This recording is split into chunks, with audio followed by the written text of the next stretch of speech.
Datanglah sekarang, penuhi kami dengan kuasa-Mu. Urapi kami sekarang ini dengan api Roh-Mu. Roh Kudus, ini hamba-Mu. Roh Kudus, penuhi hamba-Mu. Pesan Tuhan Yesus yang terakhir kepada murid-muridnya sebelum dia naik surga dalam Kisah Para Rasul 1 ayat 8. Tetapi kamu akan menerima kuasa kalau Roh Kudus itu turun ke atas kamu. Dan kamu akan menjadi saksiku di Yerusalem, di seluruh Yudea, Samaria, dan sampai ke ujung bumi. Yerusalem bisa diartikan di antara keluarga kita. Yudea bisa diartikan di antara orang-orang seiman. Samaria bisa diartikan di antara orang-orang yang bukan seiman. Setelah itu Tuhan Yesus naik ke surga. Apa yang dilakukan oleh murid-muridnya setelah itu? Sekitar 120 murid. Mereka ke Yerusalem, di kamar loteng. Mereka semua bertekun dengan sehati dalam doa bersama-sama.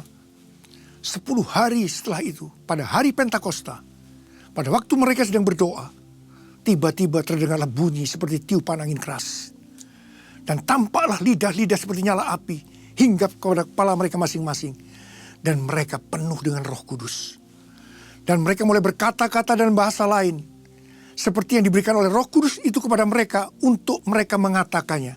Itu adalah bahasa roh. Saudara, ini pesan buat kita semua. Ada berapa banyak murid-murid Tuhan Yesus di tempat ini? Sebelum angkat tangan. Ini pesan buat kita semua. Kita diminta untuk menjadi saksi Yesus. Saudara, syarat utama untuk menjadi saksi Yesus. Syarat yang utama untuk menjadi saksi Yesus, saudara harus penuh Roh Kudus. Sebagai tanda awal orang yang dipenuhi dengan Roh Kudus, orang yang dibaptis dengan Roh Kudus, mereka berbahasa roh. Ada beberapa keuntungan kalau kita itu berbahasa roh. Yang pertama, kita akan lebih berani bersaksi tentang Yesus. Hal yang kedua, kalau kita berbahasa roh, kita membangun diri kita sendiri. Kita membangun kerohanian kita. 1 Korintus 14 ayat 4a. Hal yang ketiga, kalau kita berbahasa roh, kita akan lebih merasakan hadiratnya. Dan hal yang keempat, kalau kita berbahasa roh, kita akan mengalami damai sejahtera, sukacita yang lebih besar. Yang kelima, kalau kita berdoa dalam bahasa roh, kita akan berdoa lebih lama. Mungkin kita kehabisan kata-kata dalam bahasa yang kita kenal. Kita akan teruskan dengan bahasa roh. Dan yang keenam, kalau kita berbahasa roh, maka sesuai dengan 1 Korintus 14 ayat 14 dan 15, roh kitalah yang berdoa. Roh kitalah yang menyanyi. Dan roh kita yang memuji. Kita tuh terdiri daripada roh, jiwa, dan tubuh. Semua harus bisa berdoa, menyanyi, dan memuji. Bagaimana supaya jiwa kita memuji? Yaitu kalau kita menggunakan bahasa yang kita mengerti. Bagaimana supaya tubuh kita ini berdoa, menyanyi, dan memuji? Kita bisa angkat tangan, tepuk tangan, kita bisa bersujud. Jadi kalau kita berbahasa roh, maka roh kitalah yang berdoa, menyanyi, dan memuji. Dan hal yang ketujuh, kalau kita berbahasa roh, kita akan masuk dalam masa perhentian atau peristirahatan secara rohani. Yesaya 28 ayat 11 dan 12. Hari-hari ini, kita seperti murid-murid Tuhan Yesus pada waktu itu, yang sedang menanti-nantikan pencurahan Roh Kudus pada waktu masa Pentakosta, yang saya sebutkan dengan Pentakosta yang pertama. Kita hari-hari ini sedang menanti-nantikan janji Tuhan Yesus untuk Pentakosta yang ketiga.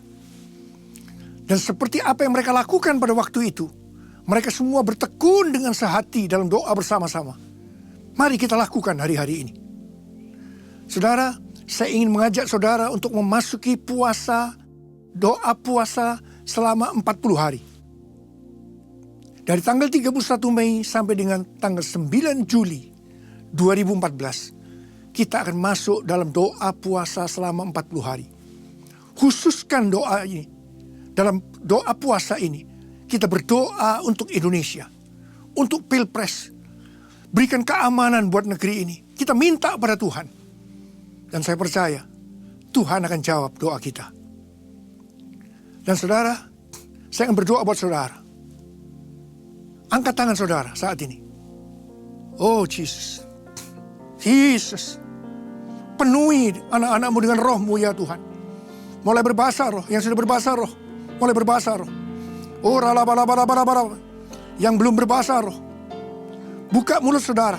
Katakan haleluya, haleluya, haleluya. Oh rala-bala-bala-bala. Berikan bahasa-bahasa baru buat mereka Tuhan. Penuhi mereka dengan roh-Mu. Supaya mereka menjadi saksi-Mu. Terima kasih Bapa. Dalam nama Yesus. Haleluya. Amin.